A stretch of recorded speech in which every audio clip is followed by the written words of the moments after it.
You've been told that every setback, every hardship, every heartbreak is a test, a measure of your worth, a cosmic exam you must pass to prove yourself. But here's the truth.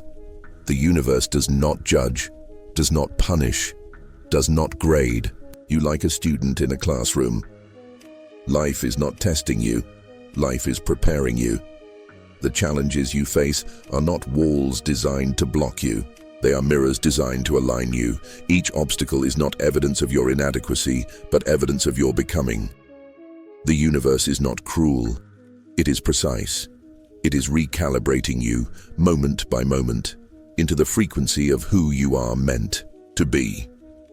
In quantum physics, particles do not exist as fixed matter until they are observed. They exist as waves, infinite possibilities hovering in uncertainty. It is the observer who collapses them into form, and in the same way, your experiences are not punishments. They are waves of possibility, collapsing into events that reveal where you are and where you are ready to grow. Here's the paradox. Two people can face the exact same moment and live in two completely different realities. One person loses their job and sees it as failure, proof that they are unworthy, a test they have failed. Another loses their job and sees it as liberation, an initiation into alignment with their deeper purpose. Same event, different perception, different universe. Do you see it? Life was never asking, "Are you enough?" Life was whispering, "Are you ready to remember who you are?" Joe Dispenza often reminds us, your personality creates your personal reality. The emotions you rehearse, the stories you tell yourself, the beliefs you cling to, these become the frequency you broadcast. And the universe, ever faithful, will mirror that frequency back to you, not to punish, not to test, but to show you what you are carrying so you can choose again. This is why patterns repeat, not because you are failing, but because life is persistent in its alignment. The same lesson will echo until you learn to shift the energy that calls it forth. The same relationship dynamic, the same financial struggle, the same internal storm. They are not signs of defeat. They are signs of preparation. They are the field guiding you toward coherence, toward resonance, toward truth. So, pause. What if your greatest struggles were not evidence that you are failing, but evidence that you are being fine-tuned? What if the heartbreak was carving space for deeper love? What if the disappointment was clearing the path for higher purpose? What if the setback was not a test, but a turning point? Here is the shift. You are not under examination. You are under alignment. The universe is not against you. It is with you, guiding you, preparing you, recalibrating you into the frequency of the life you were always meant to live. The test was an illusion. The preparation is the truth, and the moment you see this, everything changes. You stop asking, "Why me?" and start realizing, "Of course me." Because every challenge was never proof of your weakness. It was proof of your readiness. For most of your life, you've been told that reality is a scoreboard, that success means you are worthy, that failure means you are not, that joy is a reward, and pain is a punishment. But here's the truth. Reality is not a judge. It is a mirror. And like any mirror, it does not decide who you are. It only reflects who you choose to be. In quantum physics, this is called the observer effect. Until observed, particles exist as infinite possibilities, waves of probability stretching across the field. But the moment you observe, the moment you bring awareness, the wave collapses into form. Not because the universe has chosen for you, but because you have chosen with your attention. Reality does not grade you, it reflects the frequency of your observation. Think of it this way. Two people can walk into the same room and experience entirely different worlds. One sees opportunity, another sees threat. One feels abundance, another feels lack. The room didn't change. The mirror didn't change. What changed was the frequency of the observer. Have you ever noticed how, when you're in a state of gratitude, life seems to flow with ease? The smallest moments feel like gifts. A smile from a stranger feels like a blessing. The light through your window feels like poetry. Yet in states of fear or resentment, those same moments feel empty, dull, or invisible.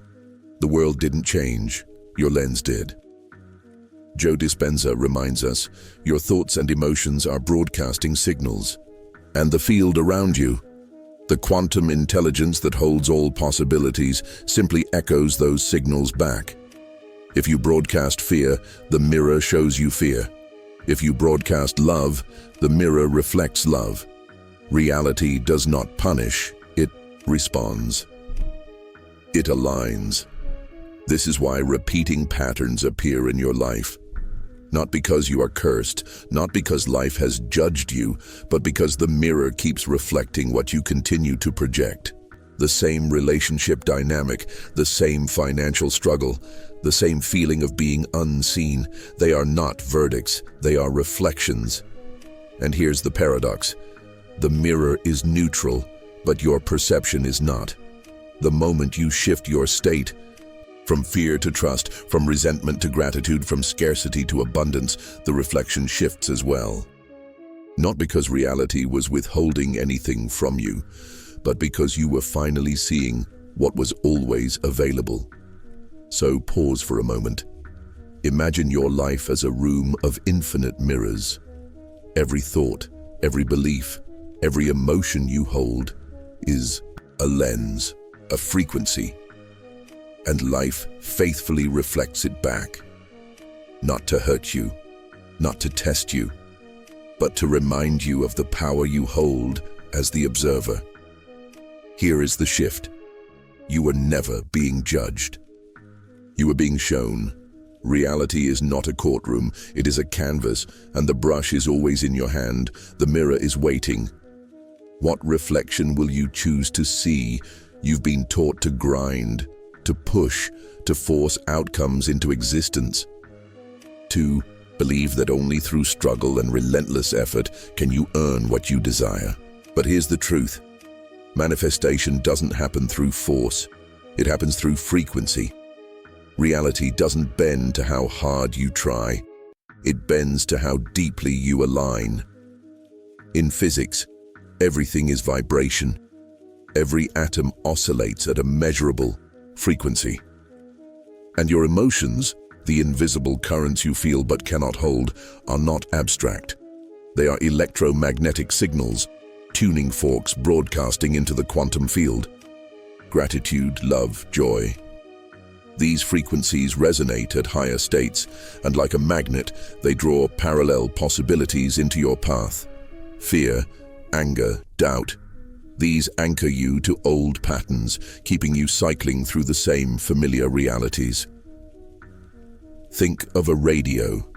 No matter how badly you want to hear a certain station, if you don't tune the dial, you'll never catch the signal.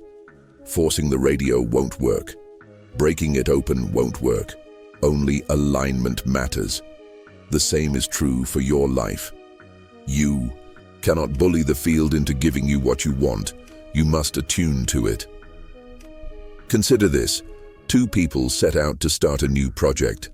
One is driven by desperation, haunted by the fear of failing again. The other is moved by inspiration, excited by possibility. Both take action. Both put in work. But their frequency changes everything. One exhausts themselves, feeling like nothing is enough. The other attracts opportunities with uncanny ease, noticing doors open that seem invisible to most. Same actions, different frequencies, different realities. Joe Dispenza reminds us that when you feel gratitude for a future event before it arrives, you are broadcasting the signal of already having it. You are no longer waiting for reality to prove it to you. You are tuning yourself into the version of you who already exists in that reality. And the quantum field has no choice but to reflect it back. But when you stay in fear, when you obsess, overlack, you are rehearsing the signal of not having. The mirror cannot contradict you. It can only reflect, and so the cycle repeats. This is why force is exhausting, because force is born from fear. But frequency is effortless, because frequency is born from truth. So here is the shift. Stop trying to make reality obey you.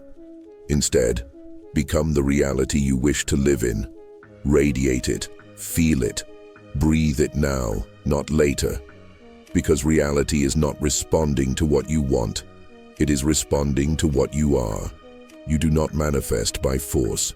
You manifest by resonance, and resonance is already within your reach. What if it's just a loop, the past replaying itself, disguised as the present moment?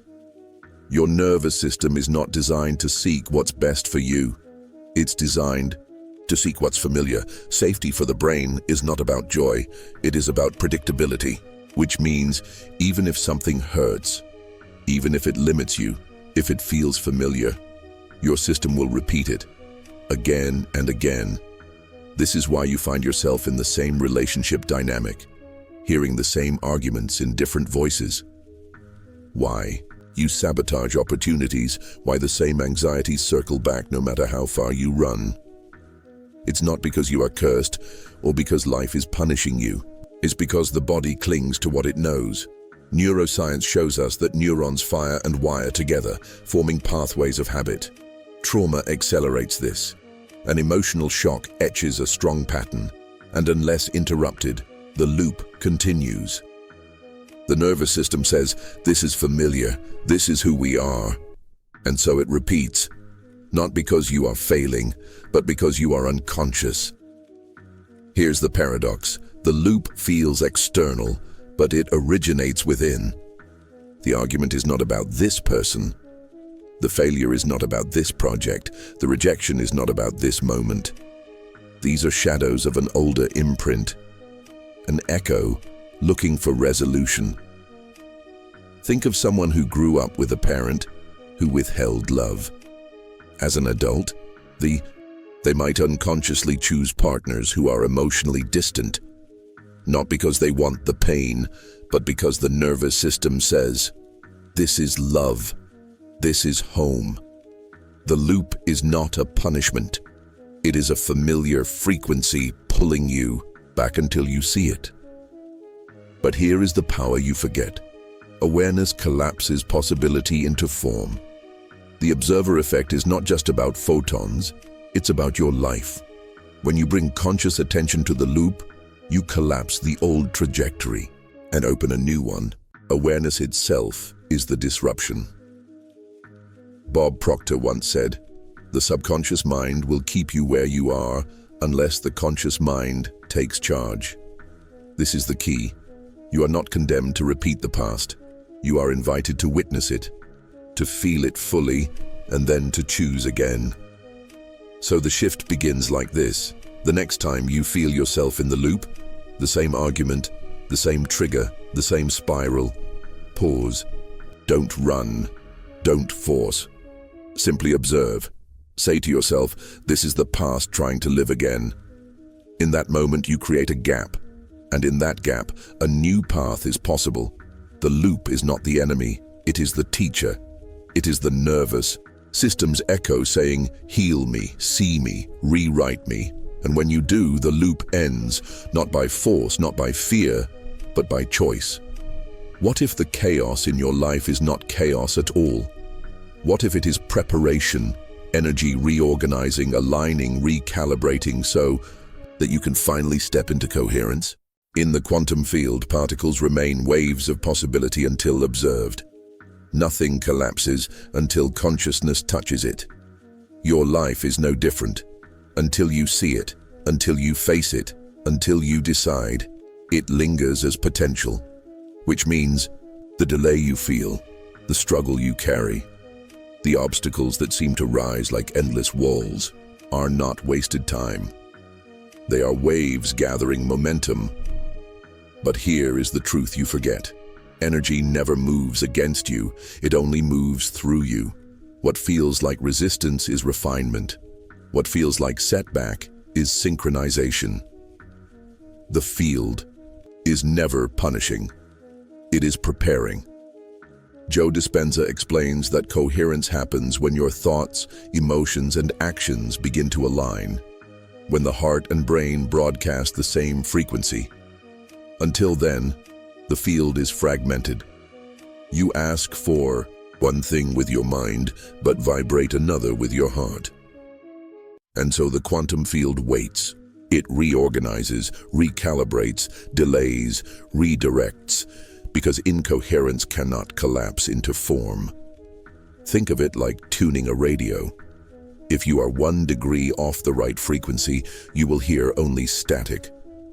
Not because the music isn't playing, but because you are not aligned with the signal. In the same way, life doesn't withhold your desires. It prepares you until your signal is clear enough to receive. Consider someone who longs for a healthy relationship but still carries old wounds. The field will not deny love. Instead, it will mirror those wounds back through experiences that feel like rejection. Not to harm, but to bring unconscious patterns to light. Each so-called failed relationship is not wasted. It is preparation, clearing the static, aligning the frequency, until coherence is possible. This is why challenges come in waves. They are not random, they are intelligent. They are the field arranging itself, training your nervous system, strengthening your energy, so that when the moment arrives, you are ready to hold it. Without the preparation, the very thing you ask for would slip through your hands. Amit Goswami, the quantum physicist, once said, "Consciousness chooses from possibility, but it chooses only what is coherent." Incoherence dissolves back into probability, which means every delay, every disruption is the field asking you, are you ready? Can you hold this? Have you become the frequency of what you ask for? So here is the shift. Instead of labeling your obstacles as punishment, see them as preparation. Instead of calling it chaos, call it calibration. Because the physics of preparation is this: nothing is wasted. Not the heartbreak, not the failure, not the waiting. Every fragment is a wave building toward coherence.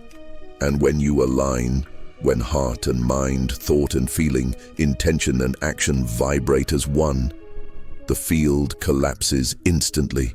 The music plays clearly, the wave becomes the particle, and your potential becomes your reality. What if the version of you you're trying so hard to become already exists? What if the future you long for is not waiting to be built, but simply waiting to be observed? Quantum physics tells us that every possibility exists simultaneously as a wave. Infinite realities, infinite versions of you already alive in the field, the you who is abundant, the you who is healed, the you who is in love, the you who is free. None of them are fantasies, they are frequencies, and you shift between them, not through force, but through observation, through identity. Here's the truth. You do not manifest what you want. You manifest who you are. Desire without identity is incoherent. Wanting abundance while identifying as lack is like trying to tune into a station with the wrong frequency. It will always sound like static. But the moment you shift your identity, the field responds instantly. Consciousness collapses that version into form. Joe Dispenza often says, the moment you start acting like the future you want, that future begins to find you. This is not metaphor. It is physics. When you think, feel, and act as though you already are that parallel self, the electromagnetic signal of your body broadcasts coherence. You become the observer, collapsing the possibility. Think of two people facing the same challenge. One loses their job and spirals into fear, believing life is against them.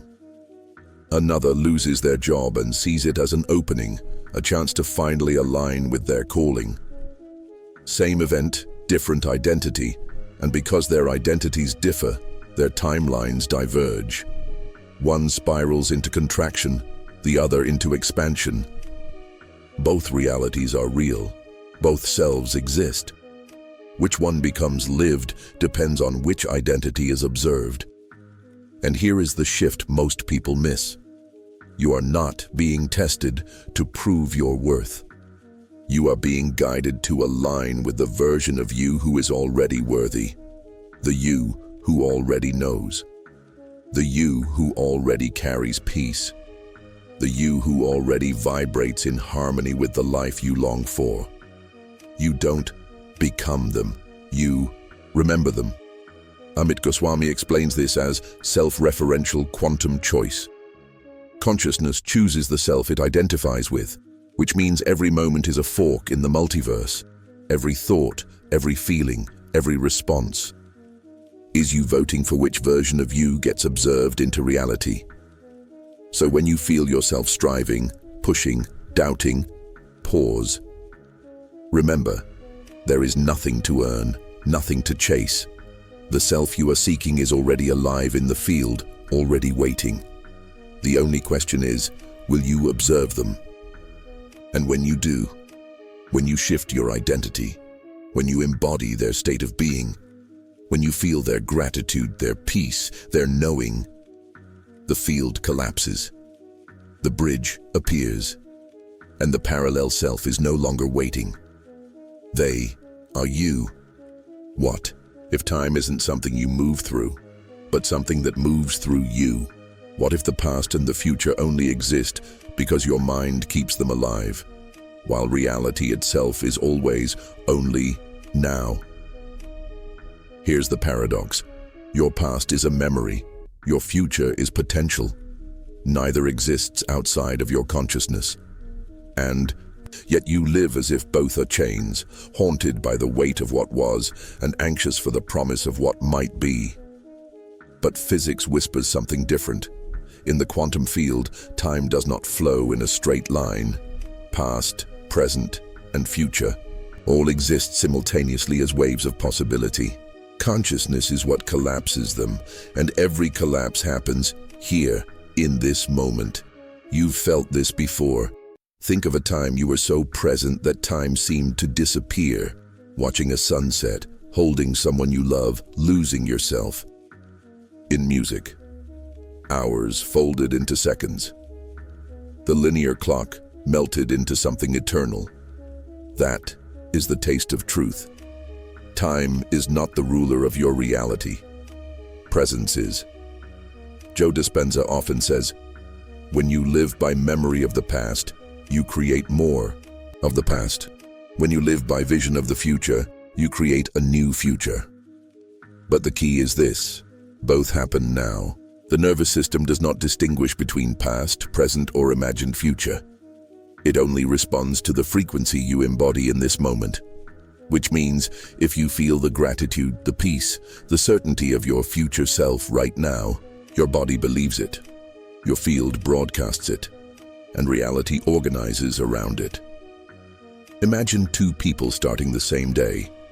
One wakes up and instantly remembers yesterday's stress, repeating it in their mind. The other wakes up and chooses to feel the joy of the life they are creating even before it arrives. By noon, they are in completely different realities. One is collapsed into the past. The other has collapsed the future into presence. Same morning. Two timelines, two worlds. Here's the deeper truth. You are not waiting for alignment. You step into it the moment you embody the state of being that matches your desire. Time does not deliver it. Presence reveals it. The future is not a destination, it is an identity you tune into now. Amit Goswami describes this as non-locality of consciousness. The self you imagine is not far away. They are already here, encoded in the field. By observing them now, you collapse the illusion of waiting. You summon the future into your present moment. So when your mind tells you, it will happen one day, pause. Remember, one day is a trap. All power lives in now. The only place you can feel love is now. The only place you can feel abundance is now. The only place you can shift your life is now. And when you do, when you release the story of past and the chase of future, time folds, presence expands, and you realize eternity is not endless time. Eternity is timeless presence. What if every glance was a seed? What if the very act of looking was not passive, but creative? Here's the truth. Awareness is not neutral. Wherever you place your attention, you give energy. Whatever you feed with your gaze begins to grow. You are not simply witnessing reality, you are fertilizing it. And this is the sacred weight of being conscious. Your focus is currency. It builds worlds, or it dismantles them. Think of the double slit experiment. Particles remain waves of infinite possibility until observed. The moment an observer appears, the wave collapses into form. This is not just physics, it is a mirror of your life. Every thought, every emotional fixation, every story you repeat is your observation collapsing waves into reality. You are not just in the universe, you are participating in its construction. Consider this. Two people enter the same workplace. One scans for problems, conflict, and proof that life is unfair. The other searches for opportunity, kindness, and reasons to be grateful. Within weeks, they live in entirely different realities, not because the workplace changed, but because their observation fed different seeds. One built walls, the other grew gardens. This is why Joe Dispenza often reminds us, where you place your attention is where you place your energy. If you keep rehearsing the pain of the past, you strengthen it. If you keep obsessing over fear of the future, you energize it. But if you turn your gaze toward the possibility you desire, the body begins to believe it, the field begins to align with it, and life responds to it. Awareness is not small. Awareness is sculpting reality. The question is not whether you're creating, but what you're creating through your observation. Here's the shift. Responsibility does not mean guilt or blame. It means power. To recognize that every moment is an invitation to choose. Will you feed chaos or will you feed coherence? Will you energize fear or will you energize love? Bob Proctor said, "Thoughts become things, but more accurately, focused thoughts collapse into things. What you repeat with enough attention solidifies. What you ignore withers, and what you consciously nourish becomes your world." So pause and ask yourself, where has your gaze been resting? On problems or on possibilities? On lack or on abundance? On wounds or on healing? Here is the liberation. You don't need to control every thought. You only need to reclaim your observation, moment by moment, as a sacred act. To look at the world and say, this is where I choose to feed life. Because when you honor the responsibility of the observer, you stop being a victim of appearances, and you become a gardener of reality. What if the very thing you've been gripping so tightly was the very thing blocking its arrival? Here's the paradox. The harder you try to control reality, the more it slips from your grasp. But the moment you release resistance, coherence begins. Life organizes itself, not because you forced it, but because you allowed it. In the quantum field, particles do not move by pushing. They move by resonance. Coherence happens when frequencies harmonize, when waves align. Your life works the same way. When you cling, when you demand, when you try to force outcomes with fear, you create interference patterns, chaos, noise, distortion. But when you let go, when you surrender, when you soften your grip, the field finds harmony. Possibility collapses with elegance. Think about water. Hold it too tightly and it spills through your fingers. Cup your hands loosely and it rests, held effortlessly.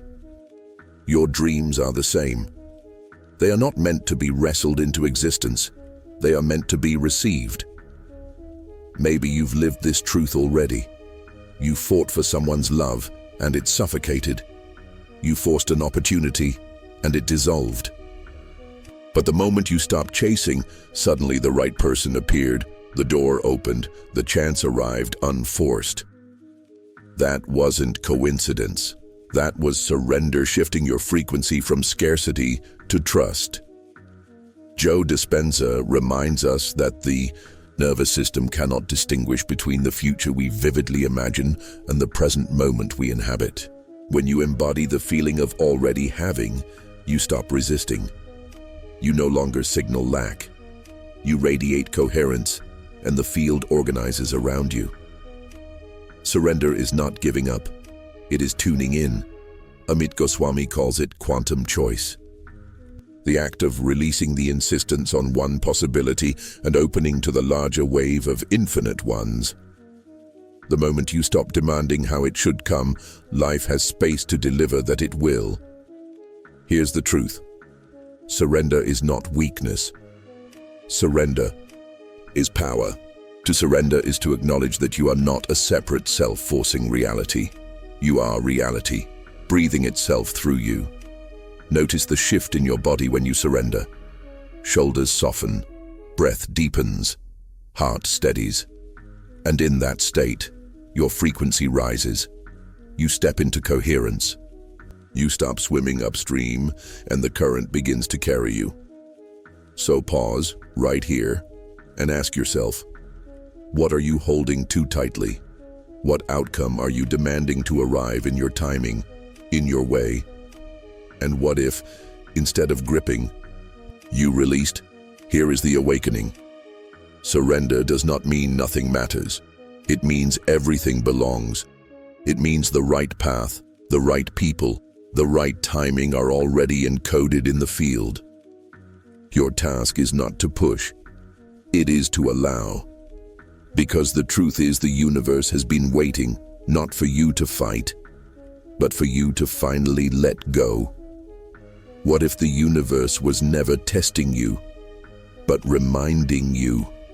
You were never meant to fight your way through life, chasing meaning outside of yourself. You were meant to remember that you are the meaning. You are the field collapsing into form, the observer shaping the scene. Every choice you make, every thought you repeat, every feeling you sustain, all of it is sculpting the fabric of your reality. Here's the truth. Alignment isn't something you achieve. It's something you allow. It isn't a mountain you climb. It's a state you surrender into. When you finally let go of the story that life is happening to you, you discover that life is happening through you. You are not a character lost in the play. You are the playwright, the director, the one behind the curtain who decides what scenes unfold. Science has been whispering this all along. The double-slit experiment reveals it. Particles remain waves of possibility until they are observed. It is consciousness that collapses them into form, and so it is with your life. Every day, infinite futures ripple around you, waiting. The moment you observe with clarity, with intention, with belief, the wave collapses into matter. You don't simply witness reality, you choose it. Think about this. Two people can face the same event. One sees loss, another sees rebirth. One spirals into despair, another rises into purpose. The difference is not the circumstance. The difference is the lens, the meaning, the observation. And if meaning creates your frequency, then your frequency creates your life. This is why Bob Proctor said, "You don't get what you want, you get what you are." What you are is what you observe within yourself, over and over again. Identity is the true shift. When you no longer identify as the one who is lacking, struggling, or waiting, but instead embody the one who already is, who already creates, who already lives aligned, reality bends to match. Joe Dispenza calls this living from the future. You step into the state of your desired self now, not tomorrow. You breathe as them. You feel as them, you walk as them, and slowly, the world organizes to mirror the identity you chose. Because the mirror of reality has no choice but to reflect the observer who gazes into it. Here's the awakening. You are not waiting for alignment to come. You are alignment remembering itself. You are the field of infinite possibility, narrowing into the beauty of a single moment. You are the artist and the canvas, the dreamer and the dream. So from this moment forward, live not as someone trying to become, but as someone who already is. Live as the aligned creator, the one who knows that awareness is sacred currency, that surrender is strength, that love is the highest frequency, and when you look into the mirror of your life, you will no longer see a test, you will see the truth, you will see yourself, the universe awake.